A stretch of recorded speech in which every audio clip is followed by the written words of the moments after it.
तो मैं एक मशीन लर्निंग इंटरव्यू दे रहा था और उसमें एक क्वेश्चन उन्होंने पूछा कि व्हाट इज टीचर फोर्सिंग।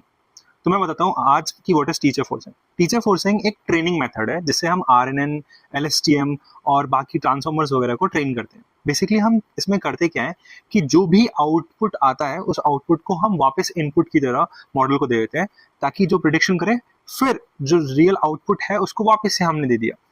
ठीक है, इसमें हम टीचर की तरह ट्रेन कर रहे हैं मॉडल को, मतलब जो राइट आउटपुट है वो हमने पहले ही दे दिया, राइट आउटपुट को दे दिया।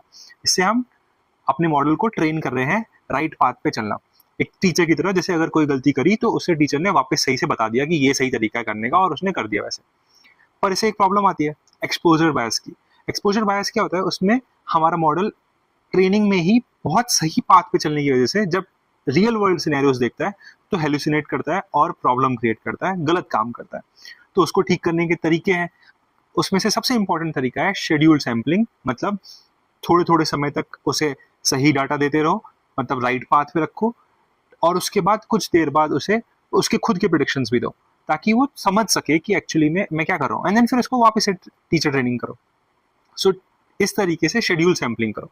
दूसरा तरीका होता है प्रोफेसर फोर्सिंग। अब टीचर फोर्सिंग, प्रोफेसर फोर्सिंग समझ में आ रहा होगा किस तरीके की एनालॉजी चल रही है। इसी तीसरा एक और तरीका होता है, वो है सेल्फ अटेंशन। ट्रांसफॉर्मर्स में यूज होता है, सबको पता है। नहीं पता तो नेक्स्ट वीडियो में डिसाइड करेंगे ना। और ऐसे ही सिमिलर कंसेप्ट समझने के लिए मुझे फॉलो करो।